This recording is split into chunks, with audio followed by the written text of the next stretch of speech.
Welcome to our channel पढ़ाई hub में आज हम अपने अकाउंटेंसी का नेक्स्ट चैप्टर स्टार्ट करने वाले हैं। That is chapter number second है हमारा अकाउंटिंग फॉर पार्टनरशिप फंडामेंटल। तो यहाँ पर आज हम पढ़ेंगे पार्टनरशिप जो चैप्टर है हमारा उसके फंडामेंटल्स के बारे में। तो देखिए सबसे पहले यहाँ पर हमें दे रखा है। अच्छा, एक बात मैं ये स्टार्ट करने से पहले आपको बता दूँ, अकॉर्डिंग टू न्यू बुक्स जो हमारी न्यू बुक्स आई हैं 21 और 22 के सेशंस की, या इससे पहले वाली भी जो हमारा 2021 के सेशन की बुक्स थी, उसमें जो हमारा ये चैप्टर है पार्टनरशिप वाला वो चैप्टर नंबर 2 है। और अगर इससे ओल्ड किसी पर बुक्स हैं प्रीवियस एडिशंस की या ओल्ड एडिशन की, तो उसमें ये पार्टनरशिप वाला चैप्टर फर्स्ट है।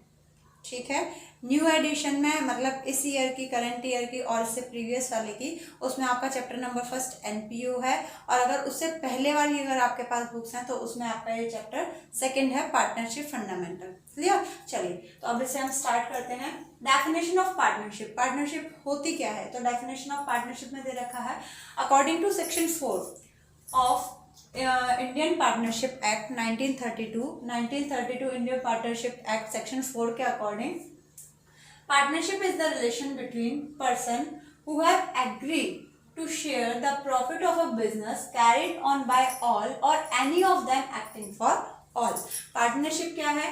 पार्टनरशिप एक रिलेशन है किस लोगों के बीच में, पर्सन्स के बीच में, जो कि agreed to share the profit of a business, जो कि एक बिजनेस से होने वाले प्रॉफिट को शेयर करने के लिए एग्री हैं। इसके बाद ऑन बाय ऑल मतलब ऐसा बिजनेस जो सबके द्वारा किया जाए, या फिर any of them acting for all मतलब एग्री सब हैं बट सिर्फ काम कौन करेगा? एक ही काम करेगा उन सबके बिहाफ पर, तो उसे हम क्या कहते हैं?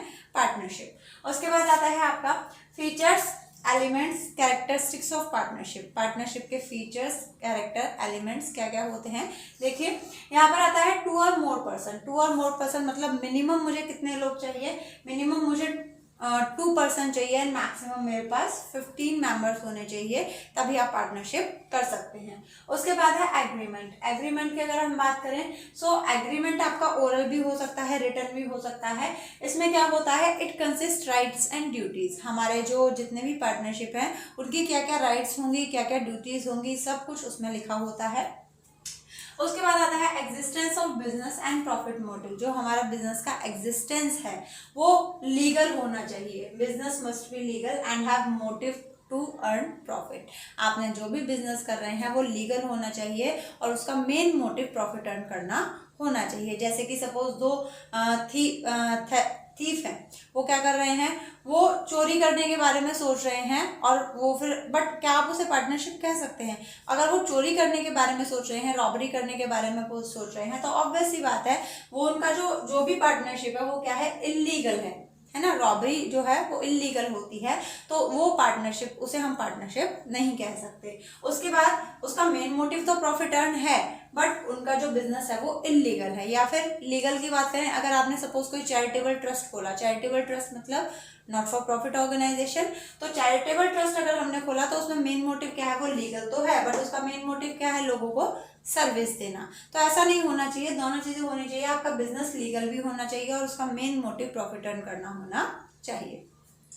Next, sharing of profit. यहाँ पर जो शेयरिंग ऑफ प्रॉफिट कैसे शेयर किया जाएगा? तो आपके एग्रीमेंट में जो भी लिखा होगा उसके अकॉर्डिंग प्रॉफिट शेयर किया जाएगा। उसके बाद आपका दे रखा है relationship of principal and agent. भाई प्रिंसिपल और एजेंट का यहाँ पर क्या रिलेशन है? क्योंकि देखिए यहाँ पर अगर मैं बात करूँ, आपके 4, 5 या 6 या 10 पार्टनर हैं, तो सारे के सारे खुद में प्रिंसिपल हैं और सारे के सारे एक दूसरे के एजेंट हैं। इसके बाद हम बात करते हैं बिजनेस कैरिड बाय ऑल और any of them acting for all. या तो बिजनेस इन सारे के सारे 10 मेंबर्स के द्वारा किया जाए, या फिर इन 10 में से 1 या 2 के द्वारा सारा बिजनेस किया जाए बट पार्टनर्स सारे रहेंगे, है ना। ठीक, नेक्स्ट अब आपका दे रखा है नो सेपरेट एग्जिस्टेंस। पार्टनरशिप का कोई अलग से एग्जिस्टेंस नहीं है। भाई पार्टनर है तभी तो पार्टनरशिप है, पार्टनर ही नहीं होंगे तो पार्टनरशिप भी नहीं होगी। क्लियर? इसके बाद आपका दे रखा है पार्टनरशिप डीड। पार्टनरशिप डीड क्या होती है? तो देखिए बहुत ही इजी है। It is an oral and written document. ये एक ओरल या रिटन डॉक्यूमेंट होता है which contain the term of agreement, जिसमें हमारे जो पार्टनर्स के बीच जो भी एग्रीमेंट हुआ वो सारी चीजें इसमें होती हैं, सारी टर्म्स इसमें होती हैं। इट इज़ नॉट कंपल्सरी, इसे बनाना कोई कंपल्सरी नहीं है, but in order to avoid all misunderstanding and disputes it's better to have a written agreement। but अगर आप चाहते हैं कि आपके बीच में कोई लड़ाई झगड़े ना हो, कोई मिसअंडरस्टैंडिंग ना हो, तो बेटर है आप एक रिटन एग्रीमेंट बना लें, जिसे हम पार्टनरशिप डीड कहते हैं।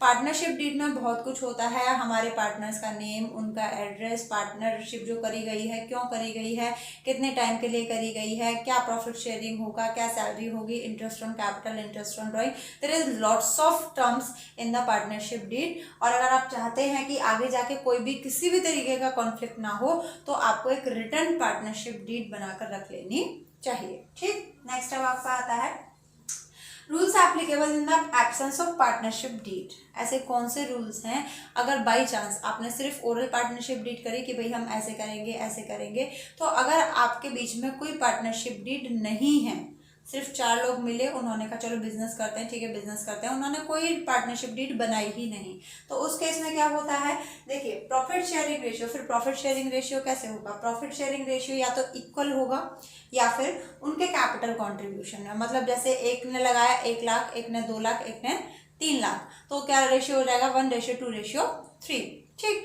तो यहाँ पर या तो इनका प्रॉफिट शेयरिंग रेशियो इक्वल रहेगा या फिर इनके कैपिटल कंट्रीब्यूशन में। उसके बाद interest on capital, interest on capital partners को मिलेगा या नहीं मिलेगा, बिल्कुल नहीं मिलेगा in the absence of partnership deed. Interest on drawing ये भी नहीं मिलता है in the absence of partnership deed. Salary to a partner, कोई सैलरी कोई कमीशन किसी पार्टनर को नहीं दी जाएगी जब तक पार्टनरशिप डीड में वो स्पेसिफाई ना हो।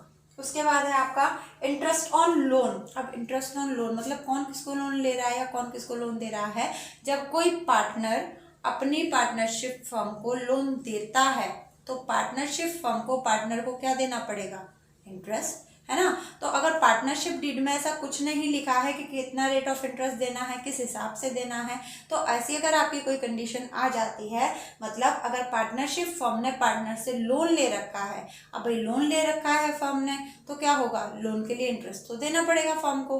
तो फर्म क्या करेगी, अगर आपको क्वेश्चन में कोई रेट ऑफ इंटरेस्ट नहीं दी है कि हम इस रेट ऑफ इंटरेस्ट पर इंटरेस्ट देंगे, तो आप क्या करेंगे, in the absence of partnership deed हम जो हमारी पार्टनरशिप फर्म है वो 6% पर एनम के हिसाब से अपने पार्टनर को जिससे उसने लोन लिया था उसे इंटरेस्ट देगी। अदरवाइज आपको क्वेश्चन में दिया होगा, अगर नहीं दिया तो 6% पर एनम के हिसाब से हम अपने पार्टनर को इंटरेस्ट पे करेंगे, हम नहीं मतलब पार्टनरशिप फर्म उसको पे करेगी।